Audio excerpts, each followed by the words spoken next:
Bonjour Francis Pisani. Bonjour Ziad Mahalouf. Comment ça va? Bien et toi? Très bien, merci. On continue aujourd'hui la série que tu consacres au rôle des nouvelles technologies et des réseaux sociaux dans les printemps arabes et tu veux nous parler aujourd'hui d'un changement possible de ce qu'est le jeu politique. Est-ce que tu peux nous expliquer? Écoute, nous avons vu dans nos chroniques précédentes que malgré leurs limitations qui tiennent au niveau de pénétration dans les sociétés concernées et au risque de les voir utilisées par les gouvernements, les technologies de l'information et les réseaux sociaux ont joué un rôle considérable dans le printemps arabe. Elles ont essentiellement servi à communiquer l'esprit de la révolution, à faire circuler les messages sur les activités en cours, à faire connaître le mouvement et son développement. C'est essentiel, car communiquer, c'est pouvoir. Mais elles n'ont pas vraiment permis de prise du pouvoir au sens où Ben Ali était beaucoup plus faible qu'on ne pensait et qu'en Égypte, les militaires voulaient eux aussi le départ de Moubarak. Ils se sont en partie du moins servis des manifestants.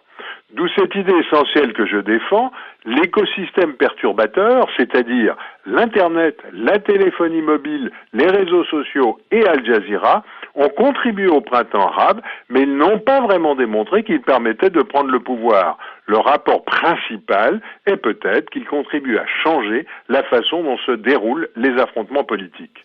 Mais il n'empêche que, comme tu le dis, communiquer, c'est pouvoir et que aussi Ben Ali et Moubarak sont tombés. Bien sûr, mais il a fallu autre chose que les réseaux sociaux. On peut envoyer un tweet de chez soi, de la plage ou de la place Tahrir, et ça peut effrayer ou enthousiasmer les uns ou les autres, mais pour renverser un gouvernement, il faut autre chose. Kleshurki, grand théoricien des formes d'organisation que permettent les médias sociaux, reconnaît qu'il est plus facile de se mettre d'accord contre un gouvernement que pour en créer un. Il est plus difficile de transformer la colère en force de proposition, sans quoi il ne sert à rien de prendre le gouvernement, puisque quand on l'a pris, il faut le faire fonctionner, il faut être d'accord, il faut proposer, il faut faire. Tout ceci est d'ailleurs conforme à ce que nous savons des réseaux. Leur principale force est leur capacité d'agir sans chef et d'agglutiner ou de disperser des grandes masses de gens, exactement ce que nous avons vu sur la place Tahrir au Caire. Et je ne fais pas de référence détaillée au fait que quand les gouvernements refusent, comme en Libye, comme au Yémen, comme en Syrie, eh bien les réseaux sociaux restent un peu courts. Alors pourquoi est-ce que tu voulais parler de changement dans le jeu politique et dans les affrontements politiques? De deux façons qui me semblent essentielles. La première tient à la relation entre ce que les gens demandent et les formes d'organisation. Les réseaux sociaux permettent des relations plus humaines, plus émotionnelles, et les formes d'organisation que nous voyons émerger sont moins hiérarchiques. Les organisations révolutionnaires du passé étaient tout aussi hiérarchiques, voire plus, que les gouvernements qu'elles combattaient. Une fois au pouvoir, elles tendaient à reproduire des structures autoritaires. Aujourd'hui, c'est la relation entre le type de revendication différente et la forme d'organisation différente elle aussi qui permet de parler d'une autre politique. Le deuxième point est que si bien les technologies de l'information et les réseaux sociaux ne semblent pas jouer un rôle déterminant dans la prise du pouvoir, ils permettent sans doute de poser la question des changements de façon différente. Ça fait des siècles que l'on entend que pour que ça change, il faut prendre le pouvoir, que ce soit par les urnes ou par les armes. Je me demande si ça n'est pas en train de changer.